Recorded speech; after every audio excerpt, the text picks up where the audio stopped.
Welcome to TKT course by Teacher Teresa, Module 1, Part 1, Describing Language and Language Skills, Unit 8, Speaking, Key Concepts and the Language Teaching Classroom. Key Concepts and the Language Teaching Classroom. Read these tips and mark the ones that matter most to you.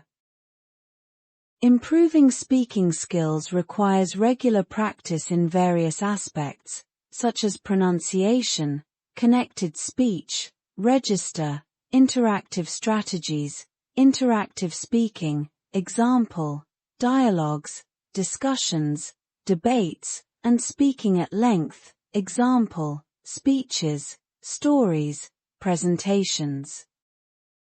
Speaking practice in many classrooms often includes controlled practice activities, where learners repeatedly use recently learned language.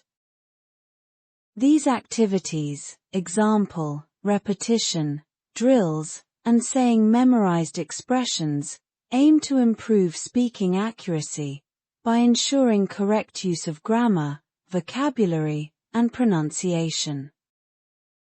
They can boost learners' confidence by providing opportunities to practice speaking correctly. However, they mainly focus on accuracy and don't provide much practice in fluency, interaction, or effective communication. Fluency activities allow learners to decide on the language they want to use. These activities include information gap activities, problem-solving tasks, discussions, role plays, debates, project work, picture description tasks, retelling stories, explaining concepts. In these activities, learners share new information with each other, improving fluency, interaction, communication, and interpersonal skills. Working in pairs or groups encourages more interaction among students, compared to situations where only one person talks to the teacher while others listen. In larger classes, or those unfamiliar with pair or group work, teachers should introduce these activities carefully, to ensure students understand their importance and use them effectively. During controlled practice exercises, teachers typically correct learners' mistakes immediately, as these tasks focus on accuracy. However, during fluency activities, immediate correction is not recommended, allowing learners to focus on communicating their message. Instead, the teacher can note learners' mistakes and discuss them with the class afterward.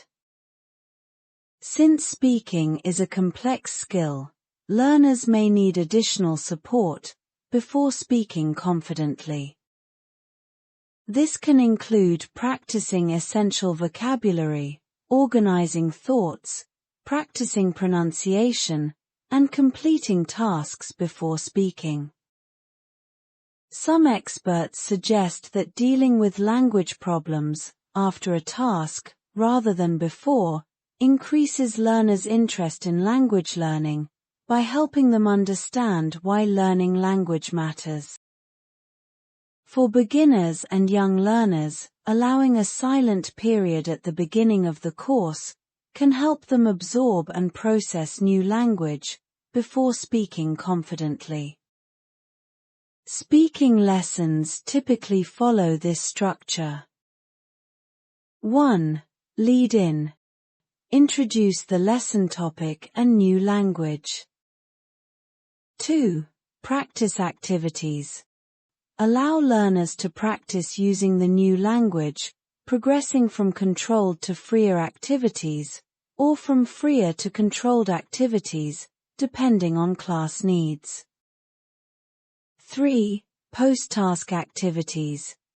Encourage free speaking exercises related to the topic, and reinforce the language covered in the lesson. Lessons that focus on reading, listening, and integrated skills provide opportunities for speaking practice. They start by focusing on language elements, then work on comprehending the text, and afterward, engage in speaking tasks related to the topic. See Unit 16 and 17 for speaking activities, Unit 21 for planning lessons, and Units 29 and 32 for correcting speaking. Thank you.